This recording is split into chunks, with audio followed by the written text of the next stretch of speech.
Bienvenido a un video sobre graficar una superficie cuádrica, el elipsoide. Como se discutió en el video introductorio, una ecuación cuadrática viene dada por una ecuación de grado 2 en la siguiente forma. Sin embargo, no vamos a considerar la rotación de estas superficies cuádricas, por lo que nuestras ecuaciones no contendrán un término psi, un término xz o un término is.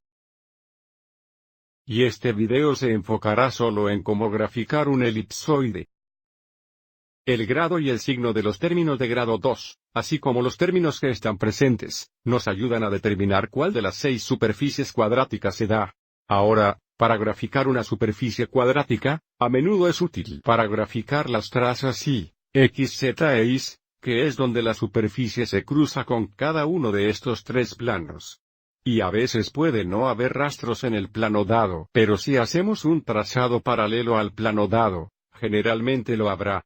Ahora para determinar la traza psi, vamos a establecer z igual a 0. Para determinar la traza xz, estableceremos y igual a 0, y para determinar la traza is, estableceremos x igual a 0.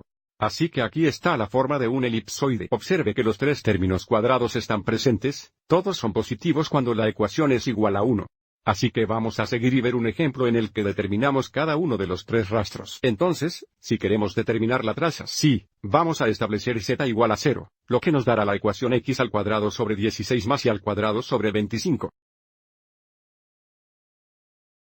Es igual a 1 y sabemos por nuestro estudio de secciones cónicas, esta es una elipse, centrada en el origen, o el punto 0, 0. El eje principal será el eje vertical, y dado que su denominador es 25, podemos subir 5 unidades y bajar 5 unidades para determinar los puntos finales del eje mayor, por lo que esto se escala en 2. Entonces esto sería 5 positivo, 5 negativo.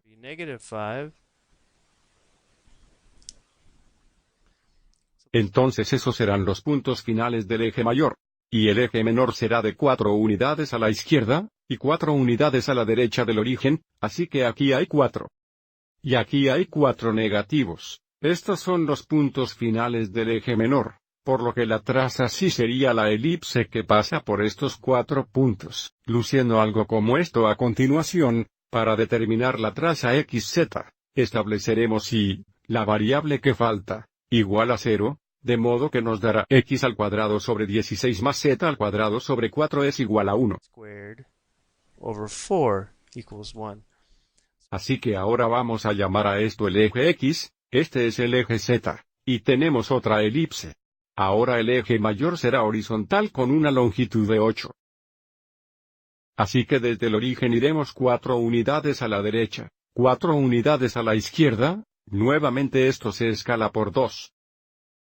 Y el eje vertical ahora, el eje z, será nuestro eje menor. Como aquí tendríamos c al cuadrado igual a 4 y igual a 2, subiremos 2 unidades y 2 unidades hacia abajo en el eje z. Esto nos dará donde el elipsoide se cruza con el plano xz, otra vez otra elipse, pero una elipse de forma diferente.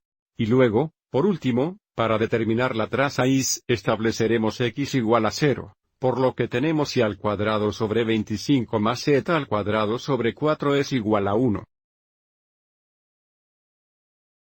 Observe ahora que estamos llamando al eje horizontal y al eje vertical z. Entonces b al cuadrado es 25, entonces b es igual a 5, entonces iremos 5 unidades a la derecha, y las 5 unidades a la izquierda para el eje mayor. Y volveremos a subir y bajar 2 unidades nuevamente para el eje menor. Estos son los puntos finales del eje mayor y menor, por lo que el elipsoide se cruza con el plano is en esta elipse conformada. Ahora, en este punto, podríamos intentar graficarlo a mano, pero el software de gráficos está tan disponible en estos días. Vamos a seguir y graficar esta superficie cuádrica usando Maple. Se vería algo así. Y de nuevo si observamos donde esta superficie se cruza con los tres planos, se vería exactamente como lo que tenemos aquí como nuestros tres rastros. Si echamos un vistazo a esto en un gráfico más dinámico, será mucho más obvio. Aquí está la gráfica de nuestro elipsoide en el espacio. Si echamos un vistazo al trazado psi o vemos esto mirando hacia abajo en el plano psi, aquí puedes ver el rastro psi. Ahora, si echamos un vistazo a esto desde la vista del plano XZ.